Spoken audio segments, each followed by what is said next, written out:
जवानी की रेल कहीं छूट न जाए। बड़े खुश लग रहे हो भैया। तनाव ना रहे तो जीवन का असली मजा आता है। जब से मैंने नसबंदी कराई है कोई डर ही नहीं रहा। पर मैंने सुना है कि नसबंदी के बाद कमजोरी हो जाती है। अरे सब बकवास है। मैं तो कहूँ कि ताकत और बढ़ जाती है, क्योंकि नसबंदी कराने के बाद गर्भ ठहरने का खतरा बिल्कुल नहीं रहता और तुम खुलकर आनंद ले सकते हो। इसमें वक्त और खर्च भी। अरे भैया, न चीर न फाड़ और आधे घंटे में छुट्टी। किसी भी स्वास्थ्य केंद्र में मुफ्त में नसबंदी की जाती है। भैया तब तो मैं भी चला। राष्ट्रीय स्वास्थ्य मिशन, स्वास्थ्य विभाग हरियाणा द्वारा जनहित में जारी।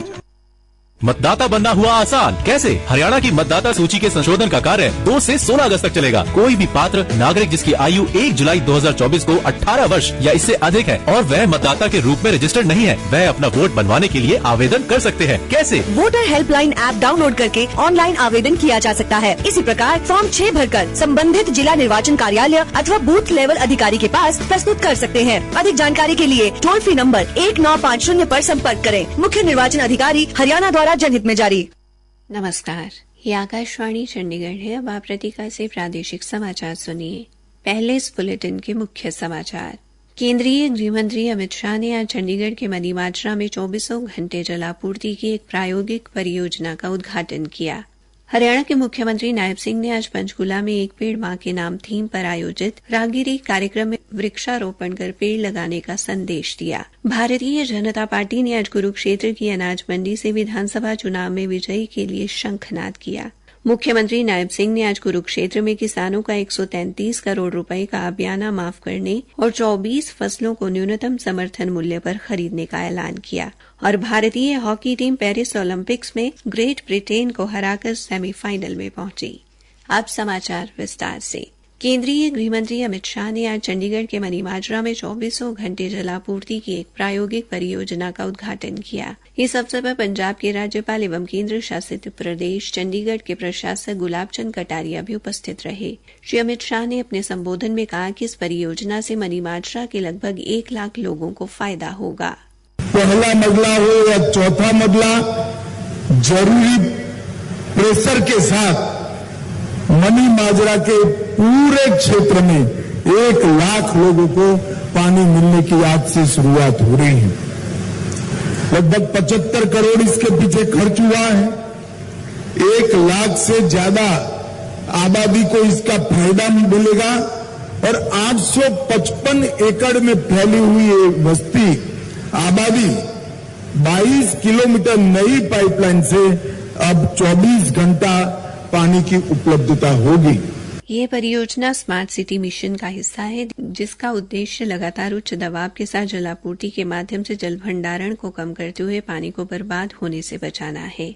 परियोजना का अन्य उद्देश्य पानी की लीकेज में कमी, स्मार्ट मीटरिंग, भूजल पर सीमित निर्भरता और ऊर्जा खपत की निगरानी के माध्यम से जल संसाधन में वृद्धि करना है। इस परियोजना के लिए 22 किलोमीटर लंबी पाइपलाइन बिछाई गई है और प्रतिदिन 2 मिलियन गैलन क्षमता वाले 2 भूमिगत जलाशय भी बनाए गए हैं। इससे पहले गृह मंत्री ने केंद्र शासित प्रदेश चंडीगढ़ के सचिवालय में नए आपराधिक कानूनों के अंतर्गत विकसित की गई नई राष्ट्रीय ऐप ई साक्ष्य न्याय सेतु न्याय श्रुति और ई सम्मन जारी की। हरियाणा के मुख्यमंत्री नायब सिंह ने आज पंचकूला में एक पेड़ मां के नाम थीम पर आयोजित राहगिरी कार्यक्रम में मुख्य अतिथि के तौर पर शिरकत की। मुख्यमंत्री ने जिला खेल विभाग द्वारा आयोजित साइकिल रैली में स्वयं साइकिल चलाकर राहगिरी कार्यक्रम का शुभारंभ किया। उनके साथ हरियाणा विधानसभा के अध्यक्ष ज्ञानचंद गुप्ता और मेयर कुलभूषण गोयल भी साइकिल चलाकर कार्यक्रम के मुख्य द्वार तक पहुंचे, जहां पर कलाकारों ने पारंपरिक ढोल नगाड़े और बीन के साथ उनका स्वागत किया। पंचकूला शहर के लोग, स्कूली बच्चों और प्रशासनिक अधिकारियों ने भी इस कार्यक्रम में हिस्सा लिया। कार्यक्रम के दौरान स्थानीय स्कूल के बच्चों द्वारा कई रंगारंग कार्यक्रम प्रस्तुत कर लोगों को खेलों और पर्यावरण संरक्षण के बारे जागरूक किया गया। इस दौरान मुख्यमंत्री ने वृक्षारोपण कर सभी को एक पेड़ मां के नाम पर लगाने और उसका संरक्षण करने का संदेश दिया और पर्यावरण को बचाने की अपील की। मुख्यमंत्री ने 2 प्रतिभाशाली खिलाड़ियों ताइक्वांडो पैरा वर्ल्ड चैंपियनशिप 2023 के स्वर्ण पदक विजेता जतिन बिश्नोई और ताइक्वांडो वर्ल्ड चैंपियनशिप 2022 में रजत पदक विजेता अरण्य ठाकुर को सम्मानित किया। पत्रकारों से बातचीत में मुख्यमंत्री ने कहा कि उन्हें गर्व है कि हरियाणा की बेटी मनु भाकर और बेटे सरबजोत सिंह ने पेरिस में चल रही ओलंपिक खेलों में निशानेबाजी प्रतियोगिता में पदक जीतकर हरियाणा का गौरव देश व विदेश में बढ़ाया है। प्रादेशिक समाचार आकाशवाणी चंडीगढ़ से प्रसारित किए जा रहे हैं। भारतीय जनता पार्टी ने आज कुरुक्षेत्र की नई अनाज मंडी में विजय शंखनाद रैली का आयोजन कर आगामी विधानसभा चुनाव में विजय के लिए शंखनाद किया। रैली में मुख्य अतिथि मुख्यमंत्री नायब सिंह सहित हरियाणा विधानसभा चुनाव प्रभारी धर्मेंद्र प्रधान, केंद्रीय मंत्री मनोहर लाल, कृष्ण लाल पवार, हरियाणा प्रभारी सतीश पूनिया, सह प्रभारी सुरेंद्र नारंग सहित प्रदेश के सभी बड़े नेताओं ने भाग लिया। इस दौरान मंच से बोलते हुए मुख्यमंत्री ने कहा कि पिछले 10 वर्षों में हरियाणा सरकार ने राज्य में हजारों करोड़ों रुपए के विकास कार्य करवाए हैं और अकेले कुरुक्षेत्र में ही करोड़ों रुपए से विकास कार्य किए गए हैं और कई अभी भी जारी है। श्री बिप्लब कुमार देव ने कहा कि भारतीय जनता पार्टी की सरकार ने हरियाणा में अनेक विकास कार्य करवाए हैं और आने वाले विधानसभा चुनाव में पार्टी 90 की 90 विधानसभा सीटों पर जीत दर्ज करेगी। उन्होंने कांग्रेस और आम आदमी पार्टी की आलोचना की। कांग्रेस के बारे में उन्होंने कहा कि कांग्रेस केवल बाप बेटे तक सीमित रह गई है। इससे पहले मुख्यमंत्री नायब सिंह गुरुद्वारा छठी पातशाही में नतमस्तक हुए और प्रदेशवासियों की सुख समृद्धि की कामना की। मुख्यमंत्री नायब सिंह ने आज कुरुक्षेत्र में भारतीय जनता पार्टी की रैली में मंच से कई बड़ी घोषणाएं की। उन्होंने किसानों के आज तक के बयाने के 133 करोड़ रुपए के बकाये की माफी का ऐलान किया और केंद्र सरकार की तर्ज पर राज्य में 24 फसलों को न्यूनतम समर्थन मूल्य पर खरीदने की घोषणा की। उन्होंने कहा कि 2023 से पहले फसलों के प्राकृतिक आपदा से खराबी के 137 करोड़ रुपए एक सप्ताह में दे दिए जाएंगे। मुख्यमंत्री ने कहा कि जिन किसानों के ट्रांसफार्मर बिजली निगमों द्वारा लगाए गए हैं उनके खराब होने पर ये ट्रांसफार्मर निगमों द्वारा अपने खर्चे पर बदले जाएंगे और किसानों से कोई शुल्क नहीं लिया जाएगा। ट्यूबवेल के लिए 3 तारा मोटर बेचने वाली देश भर की सभी कंपनियां विभाग के पोर्टल पर अपना पंजीकरण करवा सकेंगी और किसान किसी भी कंपनी की 3 तारा मोटर खरीद पाएंगे। भारतीय हॉकी टीम ने पेरिस ओलंपिक में ग्रेट ब्रिटेन को हराकर सेमीफाइनल में जगह बना ली है।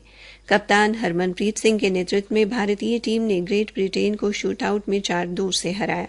मैच की जीत हार शूटआउट से तय हुई क्योंकि निर्धारित 90 मिनट पर दोनों टीम 1-1 की बराबरी पर थी। हॉकी खिलाड़ी हार्दिक सिंह ने पेरिस में आकाशवाणी समाचार से बातचीत में अपनी खुशी साझा की। अनबिलीवेबल, आई डोंट थिंक कि कभी किसी टीम ने स्टार्टिंग में रेड कार्ड लेकर और मैच जीते हैं। I think we did it and we have long way to go. We have 2 more matches. We are here to win gold. सीजेश के ऊपर कितना भरोसा था अभी? जान से ज्यादा। हम इतने टाइम से हम एक दूसरे के साथ खेल रहे हैं, ट्रेनिंग कर रहे हैं, ड्रेसिंग रूम शेयर कर रहे हैं, हॉस्टल में रह रहे हैं, उस पर ट्रस्ट और ज्यादा बढ़ता है। आई थिंक कि श्री भाई he is a legend. He always will be the one of the best goalkeeper in the entire hockey history. अब भारत का मुकाबला परसों जर्मनी और अर्जेंटीना के बीच मैच में जीत दर्ज करने वाली टीम से होगा। होडल से विधायक जगदीश नायर ने आज गांव गुथराना में लगभग 88 लाख रुपए के विकास कार्यों का शिलान्यास किया। लोगों को संबोधित करते हुए विधायक ने कहा कि इन विकास कार्यों को जल्द पूरा करवाया जाएगा और इनके पूर्ण होने पर स्थानीय लोगों को फायदा होगा। उन्होंने कहा कि प्रदेश के मुख्यमंत्री नायब सिंह के कुशल मार्गदर्शन में हरियाणा के सभी विधानसभा क्षेत्रों में सबका साथ सबका विकास की भावना से विकास कार्य करवाए जा रहे हैं। अंत में मुख्य समाचार एक बार फिर। केंद्रीय गृहमंत्री अमित शाह ने आज चंडीगढ़ के मनीमाजरा में 24 घंटे जलापूर्ति की एक प्रायोगिक परियोजना का उद्घाटन किया। हरियाणा के मुख्यमंत्री नायब सिंह ने आज पंचकुला में एक पेड़ मां के नाम थीम पर आयोजित रागिरी कार्यक्रम में वृक्षारोपण कर पेड़ लगाने का संदेश दिया। भारतीय जनता पार्टी ने आज कुरुक्षेत्र की अनाज मंडी से विधानसभा चुनाव में विजय के लिए शंखनाद किया। मुख्यमंत्री नायब सिंह ने आज कुरुक्षेत्र में किसानों का 133 करोड़ रुपए का बयाना माफ करने और 24 फसलों को न्यूनतम समर्थन मूल्य पर खरीदने का ऐलान किया। इसी के साथ ये समाचार बुलेटिन समाप्त हुआ।